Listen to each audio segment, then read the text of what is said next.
নৈরাজ্যের বাংলাদেশে ফের হিন্দুদের ওপর আক্রোশ। বাংলাদেশের সংবাদপত্র ডেইলি স্টার সূত্রে যেমনটা জানা যাচ্ছে, চট্টগ্রামের 3টি মন্দিরে লুটপাটের ঘটনা ঘটেছে। শুধু তাই নয়, সেই প্রণামী বাক্স মন্দিরে যা থাকে তা লুট গিয়েছে, সেই সঙ্গে বিগ্রহের গয়না লুট করা হয়েছে। ঠিক কি ঘটেছে জানবো, আমাদের প্রতিনিধি পার্থপ্রতিম ঘোষ রয়েছেন আমাদের সঙ্গে। পার্থপ্রতিম, দেখো, নৈরাজ্যের বাংলাদেশে একের পর এক মন্দিরের ওপরে, হিন্দু মন্দিরের ওপরে হামলার ঘটনা তুমি দেখেছো এবং সেক্ষেত্রে বিগ্রহ ভাঙচুরের ঘটনা হয়েছিল।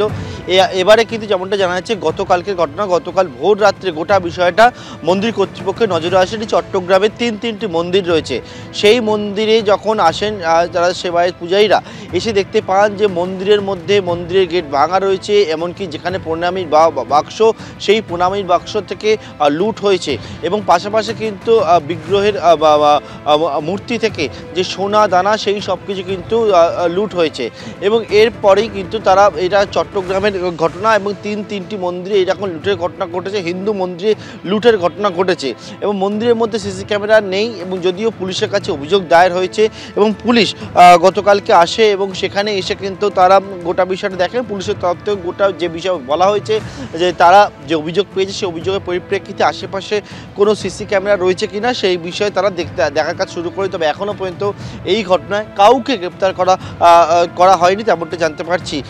তিনটি হিন্দু মন্দির, যে হিন্দু মন্দিরের ওপরে যে আক্রমণ সেটা ঘটেছে, একবারে বিগ্রহের গা থেকে সোনা খুলে নেওয়া থেকে শুরু করে যে প্রণামীর বাক্স, সেগুলোকে কিন্তু থেকে টাকা বার করে লুটের ঘটনা ঘটেছে এবং সেই সমস্ত প্রণামীর বাক্স একবার মন্দিরের বাইরে ফেলে দিয়ে কিন্তু দুষ্কৃতীরা চলে গেছে। কারা এমন ঘটনা ঘটালো সেই বিষয় কিন্তু এখনও পর্যন্ত সকলে অধরা রয়েছে, কাউকে কিন্তু সেখানকার প্রশাসন ধরেনি। ধন্যবাদ পার্থপ্রতিম।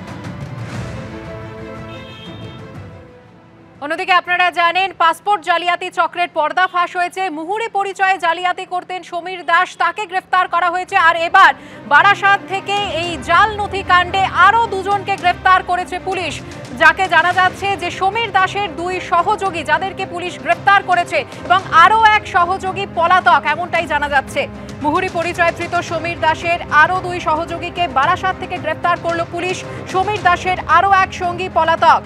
মুহুরী পরিচয়ে জালিয়াতি করতেন এই সমীর দাস, যাকে পুলিশ এর আগে গ্রেফতার করেছে বারাসাত থেকে, এবং ধৃতকে জেরা করে আরও একাধিক তথ্য উঠে এসছে। সেই তথ্যের ভিত্তিতেই বারাসাত থেকে দুজনকে গ্রেফতার করা হয়েছে জাল নথিকাণ্ডে। তবে সমীর দাসের আরও এক সঙ্গী পলাতক, এমনটাই জানা যাচ্ছে। আমাদের প্রতিনিধি সমীরণ পাল রয়েছেন আমাদের সঙ্গে। সমীরণ, কি জানা যাচ্ছে?